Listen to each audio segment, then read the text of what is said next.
Vamos abrir Josué capítulo 1.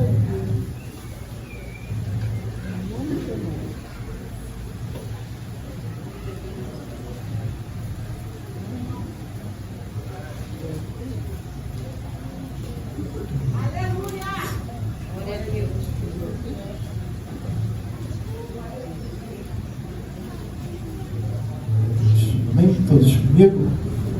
O título diz assim, na minha tradução: Deus anima Josué. Depois que Moisés, servo do Senhor, morreu, o Senhor falou a Josué, filho de Nun, auxiliar de Moisés, dizendo: Moisés, meu servo, está morto.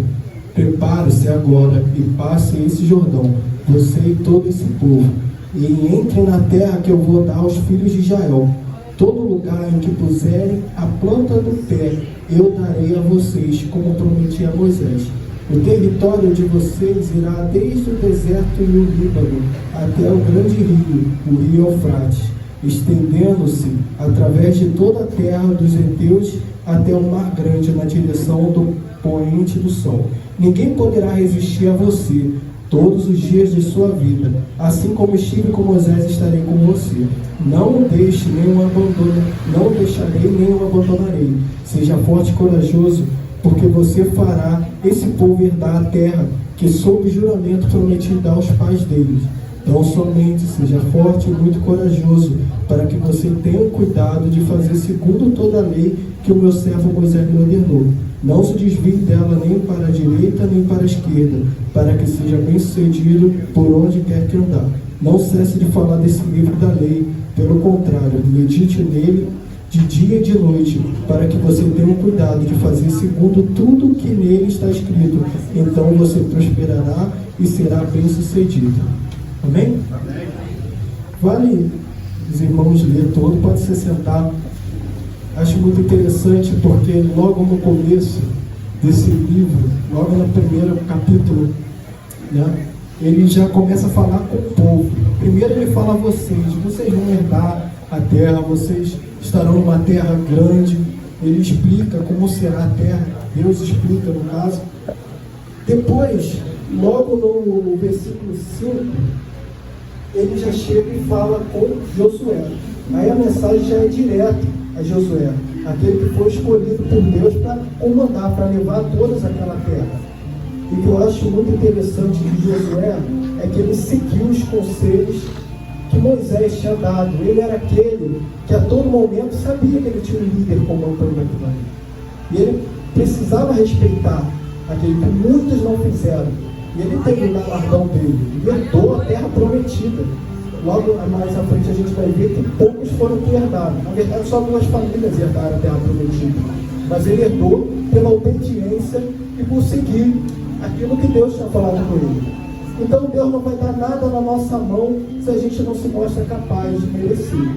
Josué, ele era capaz de merecer aquilo que Deus colocou na mão dele. Ele foi um excelente aluno, para um dia ser um excelente líder. Ele a todo momento aprendia e seguia os conselhos de Moisés. Por isso que Deus colocou aquele trabalho, aquela obra para ser continuada na mão dele. E o mais interessante ele fala para Josué, ser forte e corajoso. Ser forte, muitos de nós somos, mas quando precisamos demonstrar essa força, aí é muito difícil. Isso é a coragem. Não adianta ser forte e ainda ter alguns medos que a gente não consegue quebrar. Quais são esses medos?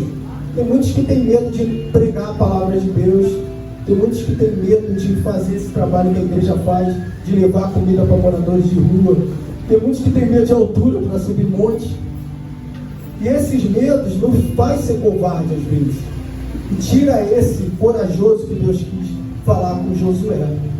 E o que eu acho mais interessante é que ele também fala assim: não se desvie nem para a direita nem para a esquerda. O que ele quer dizer com isso? Muitos banquetes iriam aparecer a Josué ali. Ele poderia se desviar, ele poderia ter deixado aquele chamado. Até porque aquele povo era muito rebelde. O tempo todo eles foram contra Moisés, que foi o líder. Eles viram grandes obras e maravilhas que Deus fez através de Moisés. E mesmo assim, eles vacilaram. Imagine agora que um servo de Moisés está comandando esse povo. E outra coisa que ele fala também, medite nessa palavra de dia e de noite. O que quer dizer isso? Quantos de nós às vezes estamos sem direção? A direção a gente precisa estar aqui, ó, baseado na palavra. E uma coisa, ninguém nunca pode te entregar algo que venha de Deus, que for contra o que diz a palavra de Deus. Amém? A palavra de Deus é a nossa bússola, né? Ela que levou Moisés, que levou Josué, que guiou Moisés e levou Josué para a terra prometida. Ela é a bússola, ela que a gente tem que nos guiar. Não por ventos que vêm da direita nem pela esquerda, não por palavras de pessoas sem direção.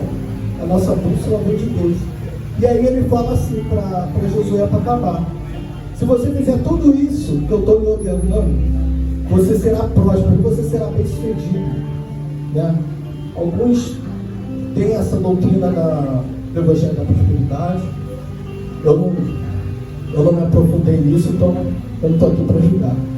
Mas quantos de nós crê que ser próspero, ser bem sucedido, é você ter muitas riquezas, é você ser dono de várias terras, ter carro do ano?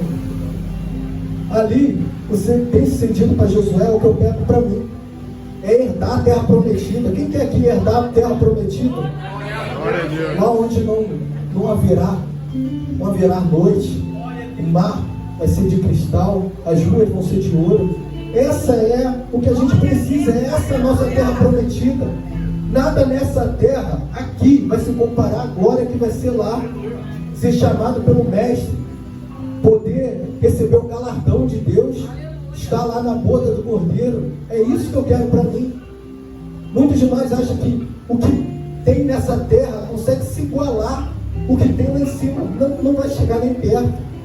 O que a gente vive aqui nada mais é do que 1%, talvez até menos, do que a gente vai viver na terra.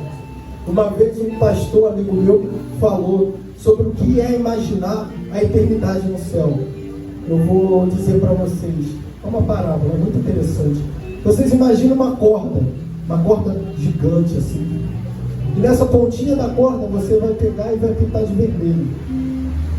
Essa corda, ela significa a eternidade, ela não tem fim. Essa pontinha vermelha da corda significa a nossa vida aqui na terra.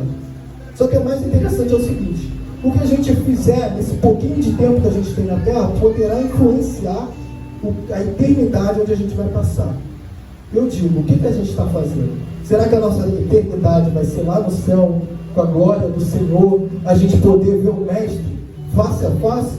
Ou a nossa recompensa de tudo que fizer vai ser lá embaixo? Eu digo para vocês, meditem nisso. A terra prometida que Deus tem para a gente, se a gente está hoje no culto de libertação, é exatamente por isso. O que Deus tem para a gente, a nossa eternidade, não se iguala ao Egito, aquilo que ficou para trás. Porque muitos olham para o passado. Eu acho interessante a cruz. Jesus conseguiu olhar para frente e por lá, mas para trás nunca. Não tinha como. Será que vamos ser estátua de sal essa noite? Vamos achar que lá no Egito era melhor? Os banquetes lá do Egito talvez pareçam melhor, mas não se compara não. Se hoje a gente está sofrendo, amanhã a gente vai estar na bênção. E se amanhã a gente não estiver na bênção, na eternidade a gente vai estar na bênção. E isso que importa, é o futuro, é a terra prometida que Jesus tem nos prometido. Aquele lugar que a gente vai estar e vai poder estar com o Mestre. Aquele lugar que a gente vai encontrar os nossos irmãos. Esse é o melhor lugar que Deus tem para nós. Eu agradeço a minha oportunidade.